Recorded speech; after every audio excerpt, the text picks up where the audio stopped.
আমি আজ আমার বন্ধুর বাড়িতে গিয়েছিলাম। কিছুক্ষণ পর আমার বন্ধু আমাকে তার মায়ের সাথে রেখে বাইরে গেল। সে তার প্রেমিকার সাথে দেখা করতে গিয়েছিল। বাড়িতে তখন শুধু আমি আর আমার বন্ধুর মা, যাকে আমি আন্টি বলে ডাকি। আমরা দুজনেই ছিলাম। হঠাৎ আন্টি আমাকে তার ঘরে ডাকলে।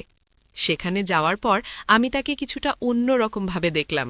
আমি অবাক হয়ে গেলাম, কারণ সেই মুহূর্তে তার আচরণ কিছুটা অপ্রত্যাশিত ছিল। তিনি আমাকে তার কাছে আসতে বললেন, আর তার কথাগুলো আমাকে আরও বেশি বিস্মিত করে। তিনি হেসে বললেন, এখন আমরা তো একা আছি। আমার ছেলে তার প্রেমিকার সাথে দেখা করতে গেছে। আমাদের এই সময়টা কিভাবে কাটানো উচিত? তার কথা শুনে আমি কিছুটা বিস্মিত হলাম। কথাগুলো শোনার পর আমার মনে নানা ভাবনা উকি দিতে লাগল। আন্টি নিজে আমাকে প্রস্তাব দিয়েছিলেন, তাই আমি কিভাবে না করতে পারি? তাই আমি আন্টির পাশে বসলাম। তারপর আমি আন্টিকে, আমার নাম সুমন। সম্প্রতি আমি একটি ডিগ্রি কলেজে ভর্তি হয়েছি। সেখানে আমার পরিচয় হয়েছিল প্রশান্তের সাথে। ডিগ্রি কলেজে প্রশান্ত ছিল আমার প্রথম বন্ধু। ভর্তি হওয়ার দিনেই তার সাথে দেখা হয় এবং খুব অল্প সময়ের মধ্যে আমাদের গভীর বন্ধুত্ব হয়ে যায়। প্রশান্ত খুবই আকর্ষণীয়, আর আমি বেশ শান্ত স্বভাবের ছিলাম। প্রশান্তের মতো একজন আকর্ষণীয় ছেলের সাথে বন্ধুত্ব হওয়া আমার জন্য একটি বিশেষ ব্যাপার ছিল। খুব অল্প সময়ের মধ্যেই আমরা ভালো বন্ধু হয়ে গেলাম। কলেজ শুরু হওয়ার 1 মাস পরের কথা। সেদিন ছিল প্রশান্তের জন্মদিন। যখন সে কলেজে এলো, আমি তাকে আমার সাথে কলেজে নিয়ে গেলাম। এরপর ক্লাস শেষ হলে প্রশান্ত বলল, আজ বিকেলে আমি তোমায় নিতে আসব। আমার জন্মদিন উপলক্ষে মা বাড়িতে অনেক সুস্বাদু খাবার তৈরি করেছে, তাই আজ আমার বাড়িতে খেতে আসতে হবে। আমার অনেক বন্ধু আছে, কিন্তু তোমার মতো বিশ্বাস্ত কেউ নেই। তাই আমি চাই তুমি অবশ্যই আমার বাড়িতে এসো।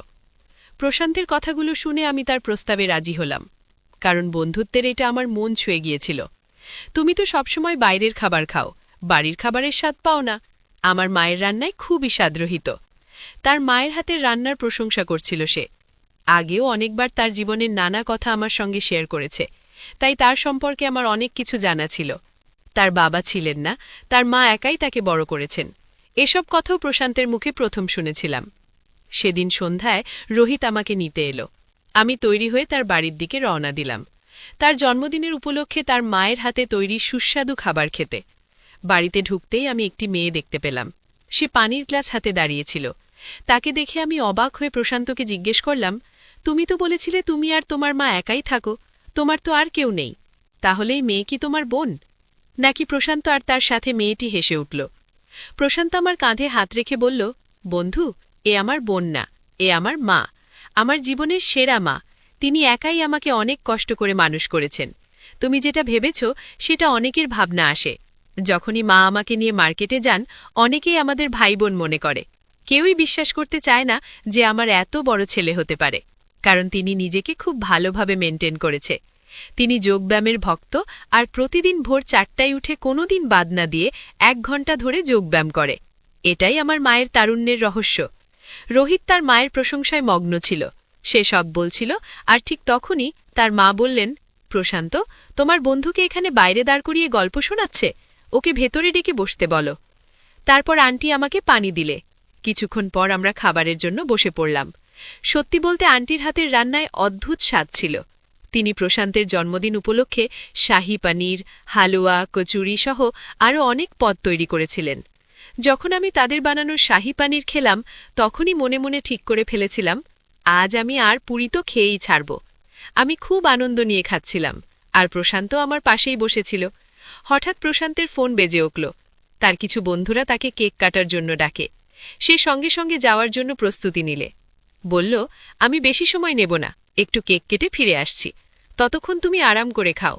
আন্টিও বললেন, আগে ভালো করে খেয়ে নাও, খাওয়া শেষ করে যাও। বলে প্রশান্ত গাড়ির চাবি নিয়ে দ্রুত বেরিয়ে গেল। এরপর আন্টি এসে আমার পাশে বসালে। বসার সঙ্গে সঙ্গে তিনি আমার থালা আর পুরি তুলে দিলেন।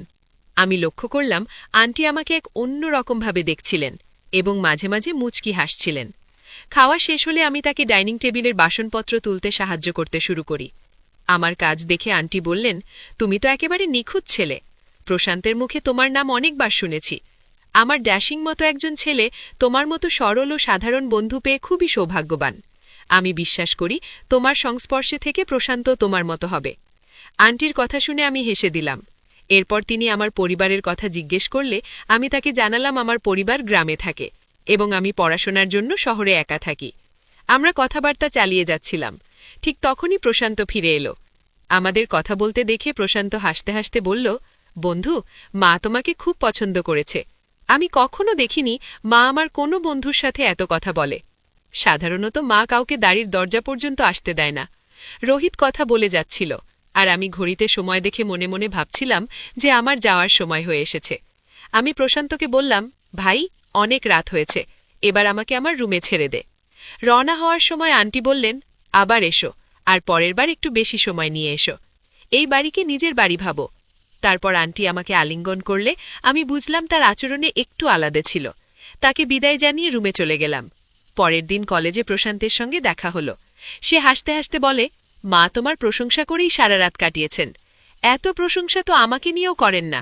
আমি হেসে বললাম, সময়ের সঙ্গে সবকিছু বদলায়, তুমিও হয়তো একদিন আমার মতো হয়ে যাবে। দিনের পর দিন আমাদের বন্ধুত্ব আরও গভীর হচ্ছিল। একদিন প্রশান্ত আমাকে বলল, তোমাকে বিকেলে বাজারে নিয়ে যেতে হবে। কাল তার অফিসে ফাংশন আছে, তার জন্য কিছু কেনাকাটা করতে হবে। 4টেই তুমি আমাদের বাড়িতে এসো। মাকে বাজারে নিয়ে যেও, কারণ আমি একটু ব্যস্ত আছি। প্রশান্তের কলেজের এক মেয়ের সঙ্গে নতুন বন্ধুত্ব হয়েছিল এবং সে মেয়েটিকে ডেটে নিয়ে যেতে চেয়েছিল, তাই সে আমাকে তার মায়ের দায়িত্ব দিয়েছে। প্রশান্ত তার মায়ের সাহায্য করার জন্য আমাকে পাঠিয়েছে। কলেজে আমি সাধারণত বিকেল 4টায় ক্লাস শেষ করতাম, আর সেদিনও তাই হয়েছিল। 4টে আমার রুমে গিয়ে আমি কিছুক্ষণ বিশ্রাম নিয়েছিলাম এবং তারপর তৈরি হয়ে প্রশান্তের বাড়ির দিকে রওনা দিলাম। প্রশান্ত আমাকে তার বাড়ির দ্বিতীয় চাবি দিয়েছিল। সে বলেছিল, যদি মা বাড়িতে না থাকেন তবে বাইরে অপেক্ষা না করে তুমি চাবি দিয়ে দরজা খুলে ভেতরে ঢুকে বসে থেকো। আমি তার বাড়িতে পৌঁছে দরজায় কড়া নাড়ালাম এবং কয়েকবার ডোরবেল বাজালাম, কিন্তু ভেতর থেকে কোনো সাড়া পেলাম না। এমনকি মনে হলো ডোরবেলটাও ঠিকমতো কাজ করছে না। তখন আমি প্রশান্তের দেওয়া দ্বিতীয় চাবি দিয়ে দরজার তালা খুলে ভেতরে প্রবেশ করলাম। ঘরে ঢুকে দেখলাম কেউ নেই, কিন্তু হঠাৎই ঘর থেকে পানির শব্দ শোনা গেল। আমার মনে হলো যে হয়তো ঘরের কোনো নলের পানি অনবরত পড়ছে। পানির অপচয় যেন না হয় তাই শব্দের উৎস খুঁজতে এগিয়ে গেলাম। শব্দের পিছু করতে করতে আমি একটি ঘরের সামনে এসে দাঁড়ালাম। বাথরুমের দিক থেকে হালকা পানির শব্দ শোনা যাচ্ছিল। দরজার কাছে এসে হাত বাড়াতেই দরজাটি খুলে গেল। সামনে তাকাতেই দেখি প্রশান্তের মা দাঁড়িয়ে আছেন। তিনি পুরোপুরি ভেজা, তার ভেজা পোশাক এবং চুল থেকে জল গড়িয়ে পড়ছিল। আমি যখন তার দিকে তাকালাম, তার সৌন্দর্য এতটাই মুগ্ধ হয়ে পড়েছিলাম। হঠাৎ দরজা বন্ধ হওয়ার শব্দে আমি বাস্তবতায় ফিরে এলাম। বুঝতে পারলাম প্রশান্তের মা আমাকে দেখে আবার দরজা বন্ধ করেছেন। আমি ধীরে ধীরে হেঁটে ঘরের দিকে গিয়ে বসলাম। কিছুক্ষণ পরে তিনি ঘরে এলেন এবং জিজ্ঞাসা করলে, তুমি এই সময় এখানে কিভাবে? আমি তাকে সব কথা খুলে বললাম এবং ক্ষমা চাইলাম। তিনি বললেন, এতে কিছুই হয়নি, আমি মোটেই বিরক্ত হইনি। তার কথা শুনে আমি কিছুটা বিব্রত হলাম। তিনি বললেন, তুমি এখানে কয়েক মিনিট অপেক্ষা করো, আমি একটু রেডি হয়ে আসছি। এরপর তিনি নিজের ঘরে গেলেন এবং কিছুক্ষণ পর সাধারণ পোশাকে ফিরে এলেন। তবুও তিনি এত সুন্দর লাগছিলেন যে আমার চোখ ফেরাতে পারছিলাম না। তিনি এসে আমার কাছে বসলেন এবং আমার চুলে হাত বুলিয়ে বললেন, তুমি এত কি ভাবছ? তিনি বললেন, চলো তাড়াতাড়ি করো, সন্ধ্যায় ফিরে এসে আমাকে রান্না করতে হবে। ওনার কথা শুনে আমি নিজেকে সামলে নিলাম এবং তার সাথে বাজারে যাওয়ার জন্য বেরিয়ে পড়লাম।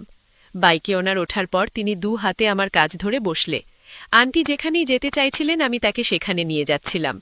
বাজার থেকে বাড়ি ফিরে তিনি বললেন, আজ থেকে যদি আমাকে বাজারে যেতে হয় আমি তোমাকে নিয়ে যাব, কারণ তুমি কোনো আপত্তি করো না। যেখানে আমি বলি তুমি সেখানে নিয়ে যাও, এতে আমার কাজ দ্রুত হয়ে যায়।